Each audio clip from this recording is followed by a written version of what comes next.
So thank you all for joining us today. And today, the topic of our webinar is low-cost STEM programs in Paradise.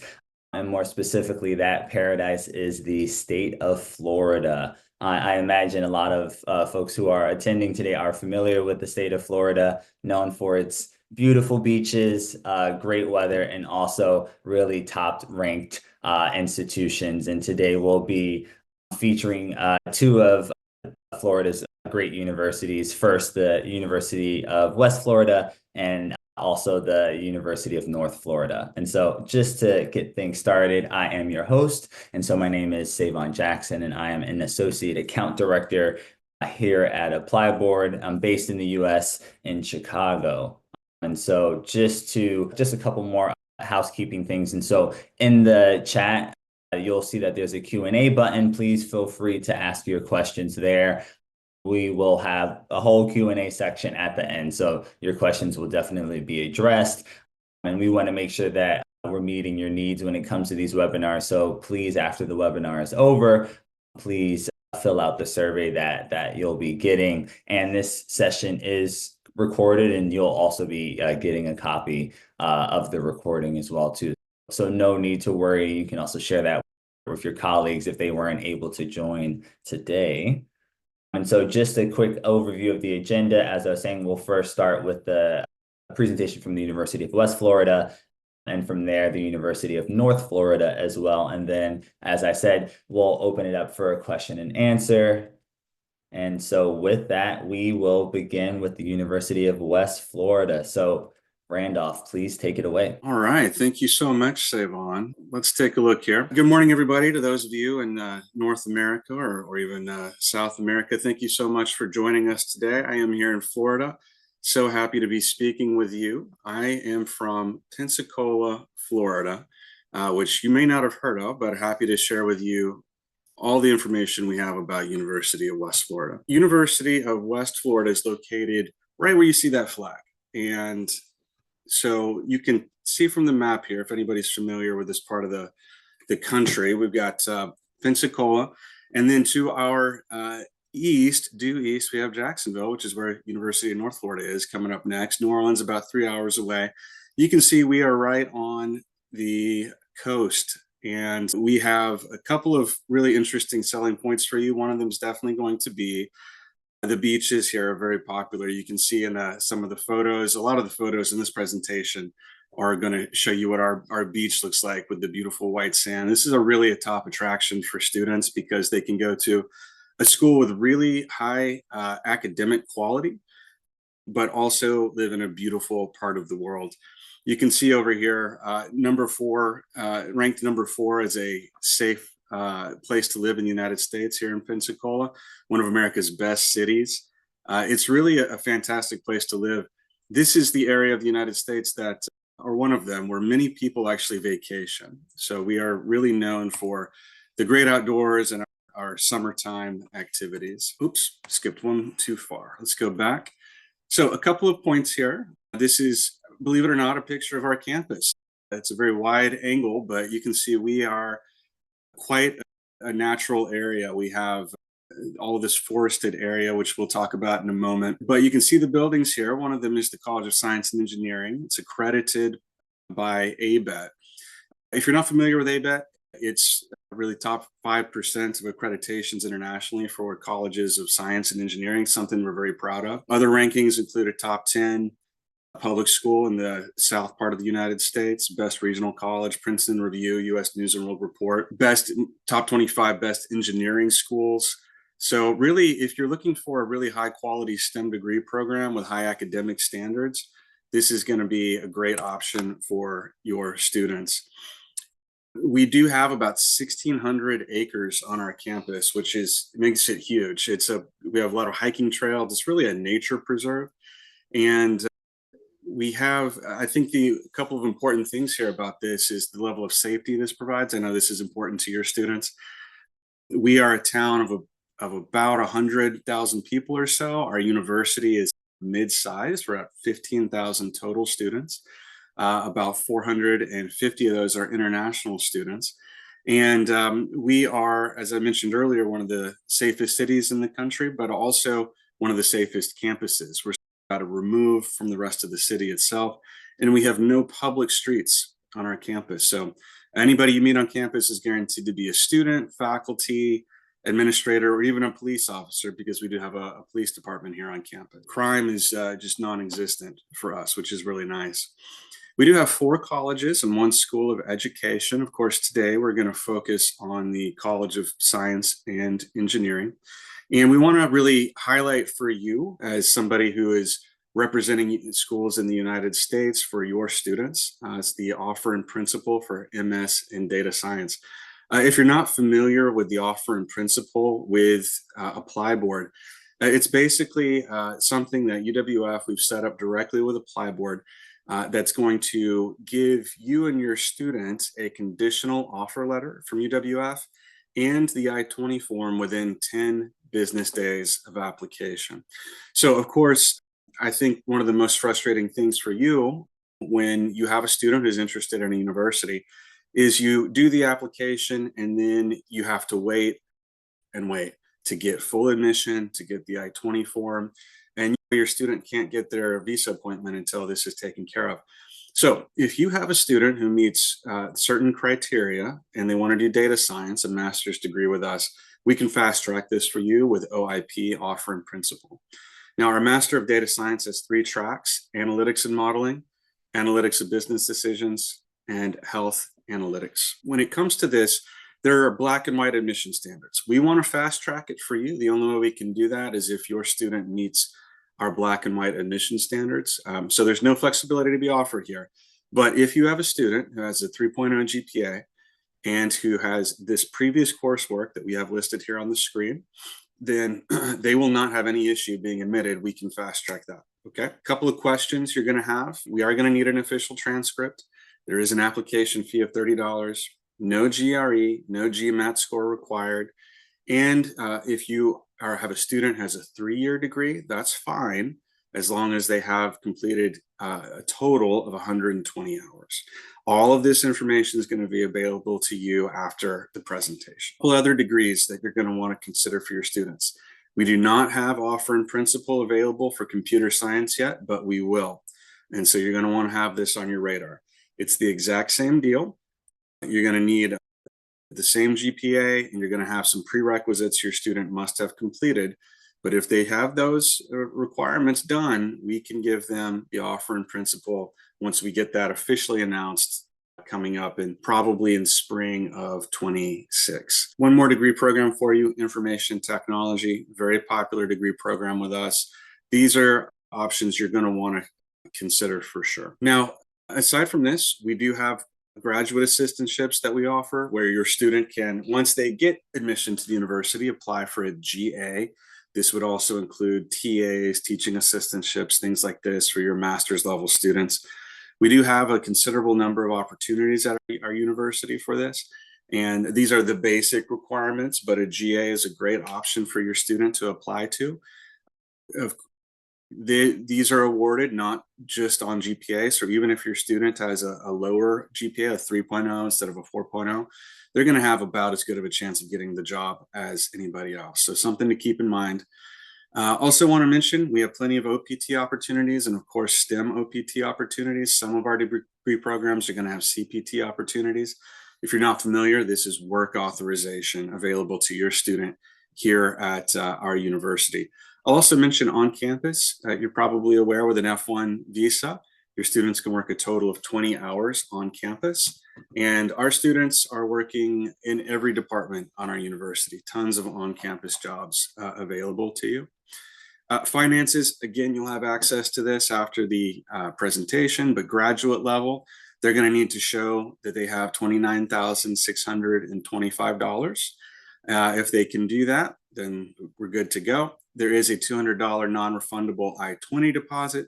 It is non-refundable, however, if your student gets admission and they go for their visa appointment and they are denied, unfortunately, and they can show us the denial, then we will refund the $200. On-campus housing, off-campus housing, we have plenty of both. If I had more time, I could go into more detail, but just rest assured, we can help you get those details sorted out after you apply. Connect with us, UWF Global Quarter, Facebook, Instagram.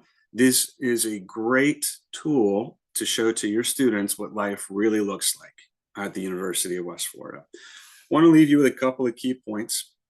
When you think about University of West Florida, a few things.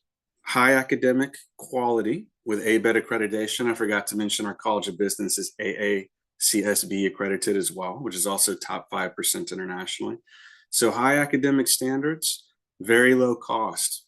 We may be one of the lowest cost tuition universities that you will find in the United States. So that equals a very high value. So our students, we tend to find that they are extremely satisfied with the University of West Florida, both academically and socially, getting to live in a community that's a great beach town and enjoy all that we have to offer.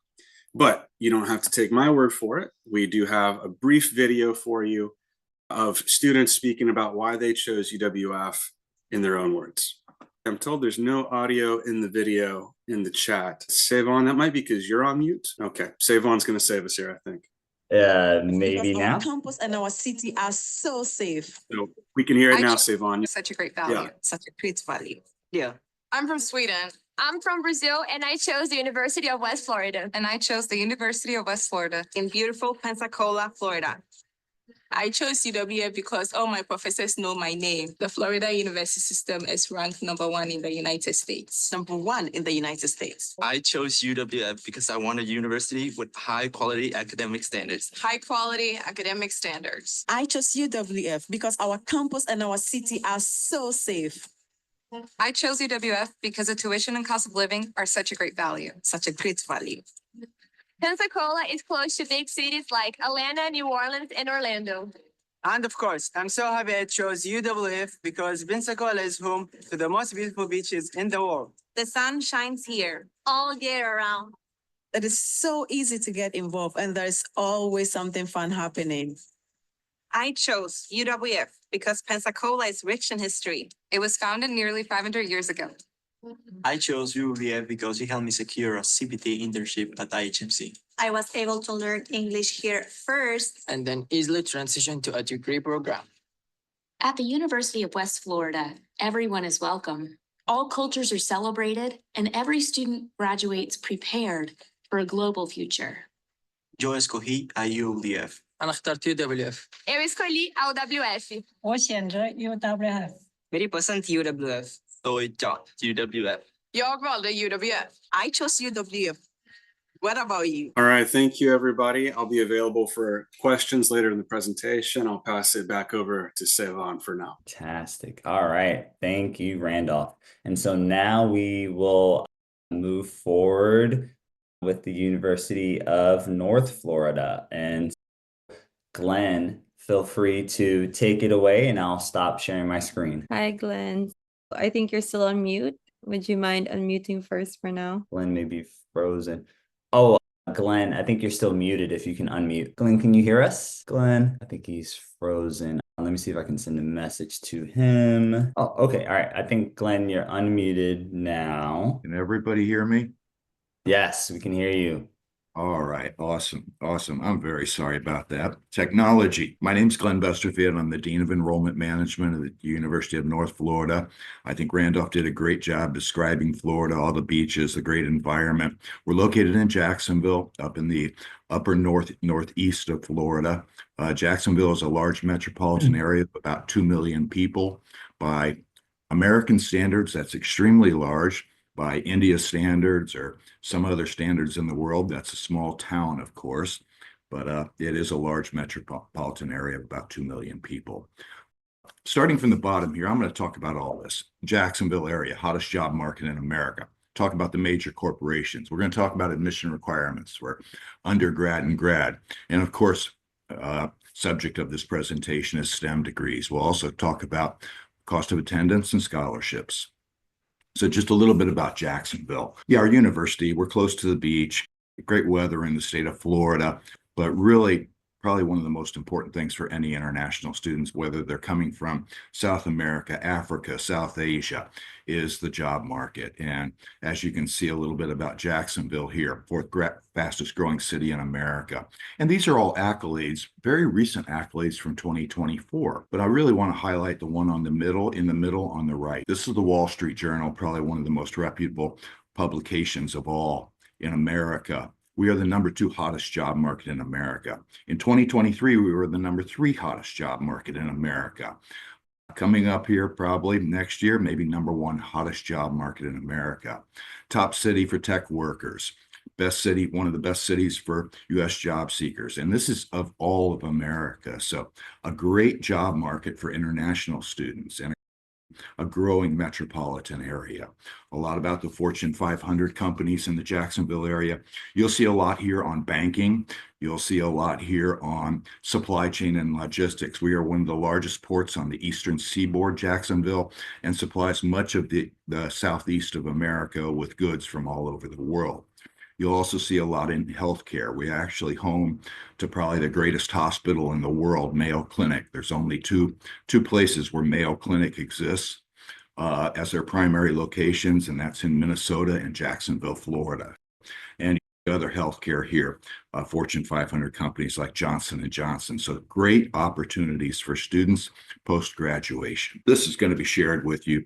I saw something in the chat about, is SAT mandatory? Yeah, for freshmen, SAT is mandatory at the University of North Florida. It's also mandatory at the University of West Florida. The whole state of Florida is test mandatory.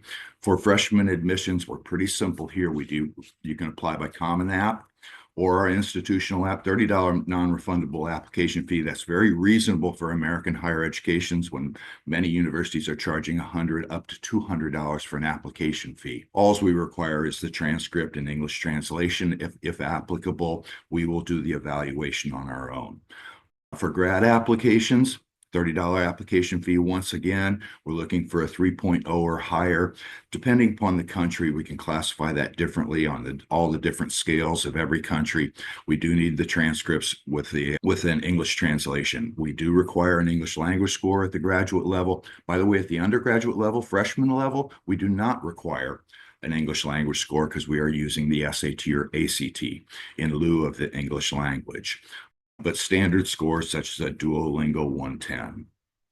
I want to talk about the STEM degrees. So all of these degrees at the University of North Florida, these are undergraduate STEM degrees, are 1 year of OPT plus a 2-year STEM extension, 3 years working in America on a student F1 visa. You'll see everything here in engineering, advanced manufacturing engineering, very similar to industrial engineering. You will see civil engineering. You'll see electrical engineering, mechanical engineering. You'll see everything in the natural sciences. Biochemistry, a bachelor's degree in biochemistry, all the biology degrees, all the chemistry degrees, environmental science degrees, physics degrees. So you're seeing everything in the natural sciences. You're also seeing everything at the undergraduate level, baccalaureate level in the computer field. So you see computer information science, computer information systems, IT, computer science, data science, all baccalaureate degrees. I want to highlight a few more. If a student's interested in business, I highly recommend they do the degree in the middle on the right. It's called FinTech. This is probably the biggest buzzword in American higher education right now, or in the employment market. This is the combination of finance, a business degree in finance, and the tech sector or the computer sector. It's all called FinTech or financial technology. Highlighting just a few more psychology degrees. We have those, all the math degrees. We also have construction degrees that are STEM. Those are on the middle left. So a very wide grouping of baccalaureate degrees that are STEM, 3 years working in America on an F1 visa. At the graduate level, very similar distribution of majors. Everything in the natural sciences. So you see the biology degrees there. And you'll see a few more as you go through here. We have a business analytics degree. We also have a business analytics degree with multiple concentrations. For example, a concentration in econometrics, fintech, financial technology. We are very strong in logistics and supply chain. So another option. You'll see all the engineering degrees here. Plus, we have 4 degrees in the computer area. We have computer science, cybersecurity, data science, and information systems. And then a couple more I want to highlight. We have a master's degree in fintech. Just like we said we had a master's degree, a baccalaureate degree in fintech, we also have a master's degree in fintech. We also have a master's degree in health informatics. Once again, you look at fintech, and that's the combination of business and the computing field, but you look at health informatics, this is the combination of healthcare, or all the data in healthcare, and the computing area. I think of thinking about all the data in the cloud on healthcare, whether it be insurance claims, medical billing claims, pharmaceutical, drug claims, and diagnostic data, things like that. So a very broad grouping. We also have a psychology degree that fits into the 3-year STEM degree for people interested in more of the social sciences. Cost of attendance, real quick. Undergrad on the left here. And when you look at this, we use for undergrad to get the we are using 24 credit hours per year. However, typically a student will take 30 credit hours, but for the I-20 for an undergrad student, we require $35,000 on a financial statement. Typically, a student takes 30 credit hours, so the cost per year is about $39,000. That is 100% including everything you need, except for one thing that I'll get to, but that includes tuition, room and board, housing and meals, and miscellaneous expenses. And this is mainly spending money. So you can go to Starbucks, a movie, whatever it may be. But $40,000 is the typical cost for a year at the undergraduate level. However, we only require $35,000 for the I-20. The costs that you see above here exclude health insurance. We do provide the health insurance at a fairly nominal rate, but students may get their health insurance independently also. That's why we do not include it on the cost of attendance. At the graduate level on the right, you will see that for the I-20, we require $37,000, and that's for 18 credits per year. Typically, though, a student might take 21 credits per year or even 24 credits per year. That 24 credits would be about $43,000. I will say that every single master's degree that you saw on the previous page that was STEM, outside, except for one, they're all 30 credits. So very important that you can do the math here. If 24 credits is about $43,000, then doing your whole degree, 30 credits, is going to end up being about $55,000, maybe even less, depending upon how frugal a student is. These are our undergraduate scholarships. We call these waivers or scholarships. But once again, I want you to remember on the bottom left there, $39,000, the cost of attendance for a year. We are doing scholarships. We are giving a scholarship of $13,718 per year if a student has a 3.9 GPA and a 1,300 or 28 ACT, and then so on. So we have a $10,000 per year scholarship. So when you start to look at these scholarships versus going back a slide to the cost of attendance of $39,000 on the bottom left, basically that cost of attendance per year could go down to about $26,000, maybe $30,000 if a good student applies, is admitted, and decides to enroll. So once again, very cost affordable. I won't say cheap, but very affordable for an international student. And I want to highlight at the bottom there one other thing. We have a Latin American Caribbean scholarship. I noticed that Brazil was on the call or introduced themselves in the chat. Very important that we are allowed by state law in the state of Florida to reclassify a student from Latin America or the Caribbean as an in-state resident for tuition purposes. And we do this, but we have to award them a scholarship. So we have it's only a $1,000 scholarship for any student from Latin America, but what they end up paying is about $400 per year in tuition. So a great deal for any student from Colombia, Peru, Ecuador, Brazil, Central America, Panama. And with that, I will stop sharing. And that's about the fastest presentation I've ever done in my life, I think. Fantastic. Thanks so much, Glenn. Am I still sharing? And yeah, you are still sharing at the moment. Okay, perfect. There we go. All right. And so now we'll enter our question and answer portion. But just before we begin that, I do want to share the names of our ApplyBoard representatives that we have with both the University of West Florida and the University of North Florida. So we have Sahil Massey and we also have Rahul Bandari. And so you can reach out to both of them, and I'll put their emails in the chat, and they're happy to connect with you to run sessions or whatever you may need in terms of follow-ups as well. And so one question I see just in terms of something that was brought up is with the SAT and ACT that is required for both the University of West Florida and the University of North Florida. It is a state law, so it unfortunately cannot be waived. I know that's a common question that gets asked, but unfortunately not possible in the state of Florida. I see. I can make a comment on that too, Savon. Yeah, as Dr. Besterfield noted and Savon noted, that's accurate. So for undergraduates, you got to take ACT or SAT. There's just no way around it. It's the law. At the graduate level, I know at least for UWF, no GRE is necessary, no GMAT, no test scores are necessary at the graduate level. And then I'll also mention for UWF, we don't need English test scores for students from several countries where you might think they are needed, where some schools require them, I should say. So India, for example, we don't need any English test proficiency for any of our applications.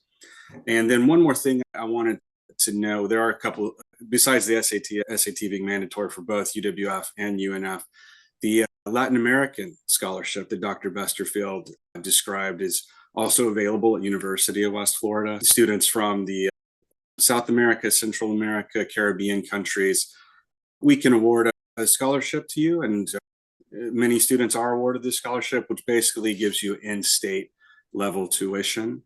And so that is an extremely valuable, basically scholarship that's available to students from any of those countries. And I really think you should seriously consider studying at UNF or UWF if you have a student from one of those countries, because of the phenomenal value that we can give to you. Thanks so much for sharing. And then just to address one of the other earlier questions that was in the chat, someone says that they have a diploma in cybersecurity and they're trying to pursue, I believe, an advanced degree in cybersecurity. Are there any specific scholarships for these programs? If that can just be addressed. For UNF at the graduate level, we do not do scholarships, but we are similar to UWF. There is the potential for a student to get a graduate assistantship, and a graduate assistantship could be an RA, a research assistantship, a TA, a teaching assistantship. And sometimes those are either 10 hours per week working or 20 hours per week working. And those allow for a full or partial tuition waiver. But those are very limited and they go to the highest ability of students. Yes. Same story at UWF. We do have a lot of GA opportunities, and we do have a great master's in cybersecurity. We're actually partnered. We have a special facility in downtown Pensacola, Cyber Range, and we have people from all over the world who are coming to the Cyber Range to not just do undergraduate or master's degrees in cybersecurity, but we have government officials from various countries who send cohorts of people to study cybersecurity at our University of West Florida Cyber Range. Please definitely make sure to take a look at us for that purpose. I'm going to answer the question on backlogs with reference to at least North Florida. I love the old backlog question. Look, we're not specifically looking for backlogs at the University of North Florida. We're looking for good students. I have personally no problem when a student repeats a course. Students in America repeat courses all the time. We call it grade forgiveness across the United States, very similar to the backlog concept. It takes an awful lot of time to calculate the backlogs. You have to look at every individual mark sheet, and then you have to look at the composite mark sheets. We're really looking at first class and first class with honor students. As a matter of fact, I do not see many second class students being admitted. Very few.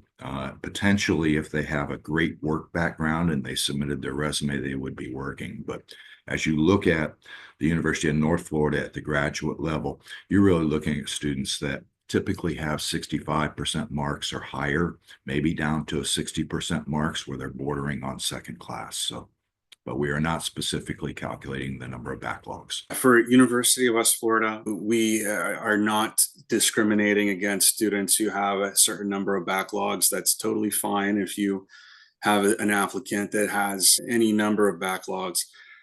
But I will just emphasize that students who have below a 3.0 GPA, once it has been evaluated and calculated, are unlikely to gain admission to a graduate degree program at University of West Florida. And unlikely, but more, I would say at the undergraduate level, the cutoff is going to be 2. Anybody below 2.75 is unlikely to gain admission. It can happen. Of course, people who excel in other ways might be more admissible. But generally speaking, anything below 3.0 at the graduate level, whether that's offer in principle or any other degree program, is unlikely to gain admission. So please do keep that in mind when you're searching for a school for your student. Follow up on what Randolph said, and I want to really talk about undergrad a little bit. I think West Florida does this also. They do scholarships at the undergraduate level, probably very similar to what University of North Florida does and what I showed. I think they're basing on GPA and SAT score. When we look at, we require a 3.9 for GPA for scholarships. How out of a 4.0 scale? A student can get above a 4.0 though, and I want to explain that, and especially as we look at international students applying, very often they're applying, they've gone through Cambridge program, so they've done Cambridge O-levels, GCSE, IGCSE, GCE, whatever it may be. They've done O-levels, they've done AS levels, potentially A levels. We weight the GPA, so when you see a student who has A stars, we give that a 5-point on a weighting scale. So there is the potential for students to get a 3.9 out of a 4.0 GPA or even above a 4.0. And I wanted to see, I saw another question. For grad students, SAT is not mandatory. Yeah, SAT is an undergraduate score. I think Randolph referenced it with respect to at the grad level. Typically, universities are looking at GRE. However, University of West Florida does not require any GRE or GMAT. For North Florida, we only require the GRE for really one fundamental program, that is STEM, and that is our computer science program. Not our cybersecurity master's degree, but the computer science master's degree. And we're requiring a 292. 292 GRE out of a 340 is a very reasonable score, and I don't see, it's not a difficult score for students to attain. And then there's another question on how much gap acceptable for undergrad and grad. I don't understand that question. Savon, do you understand? Study gap. Oh, study gap. Oh, okay. That's a tough question to answer. So if a student is coming out of high school and going on for baccalaureate and they have a gap year, we need documentation of the gap year. And the reason we would ask for documentation on the gap year is because we need to ensure that student has not done post-secondary work prior to entering the baccalaureate program. So that would be for entering undergrad. For entering grad from your baccalaureate to your master's degree, we would not ask for documentation on a gap year. Typically the students, we assume, are working afterwards, and we're not worried about any credits they attained during post-baccalaureate, if that makes sense. Hopefully I explained that. For University of West Florida, we do not take into consideration a gap year or anything like that. We are simply going to evaluate the transcripts. If a student would like to describe work experience they have between high school and baccalaureate, or baccalaureate and any post-grad work they've done, they can do that in a statement of purpose if they would like to submit that, or we can view that on the resume if that's required of that particular degree program to submit. But generally speaking, we are not concerned with any gap in studies. Next question will Randolph and I will answer, and I think we're going to have similar answers. Fee deposit after visa or before. So for an undergrad student, they must pay a $200 deposit.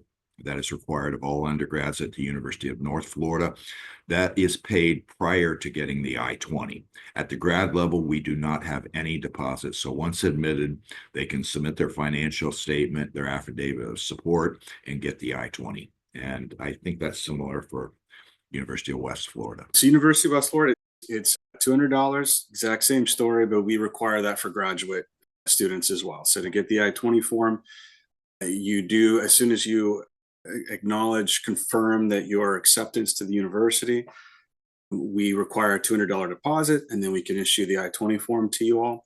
If your student goes to their visa appointment and is denied, you can simply show us the proof of denial and we will refund the $200 I-20 deposit at that point in time. Thanks for answering that. And I think just to maybe be a little bit more specific with the question, something that we're seeing now is that some universities are asking students to pay a certain percentage of their tuition after they receive their visa. Is that required from either UNF or UWF? No, it's not. Fantastic. Thanks for answering that. We are coming close to time. And so one question I do want to ask that I'm sure folks are curious about is if you both can address the turnaround time for acceptances and I-20s. I'll start. We're about a week on I-20s.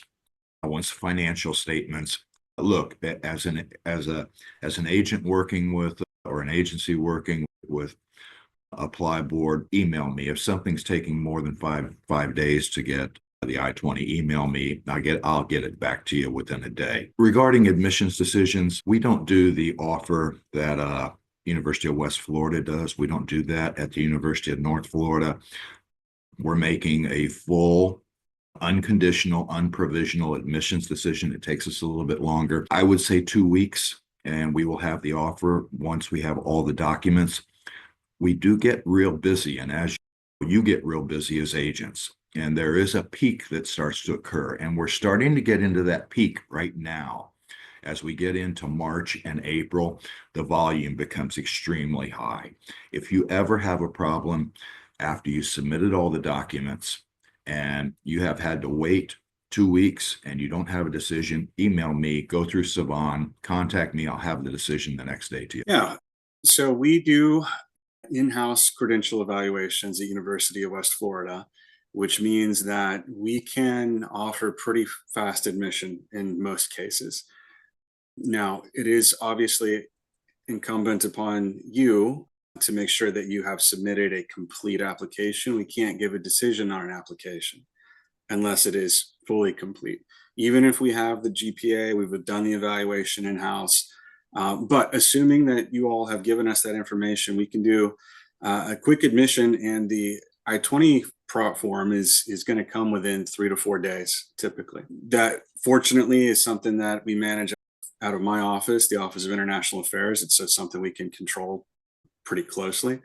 And again, we have folks in our office. A lot of you might already be, if you're working with us, you might know Natasha from my office, who communicates with you all, and you can always reach out to her to get the admission and I-20 form in your possession as quickly as possible. Our offer in principle for data science, that's guaranteed within 10 days to have the total package done. So you get the full admission, you get the conditional offer first, and then you get the full admission, and then you get the I-20 form all within 10 days. But we can also do that for other degree programs if you get us the full amount of information we need and we have a full application. A big thank you to Randolph and Glenn for taking the time out to join us today.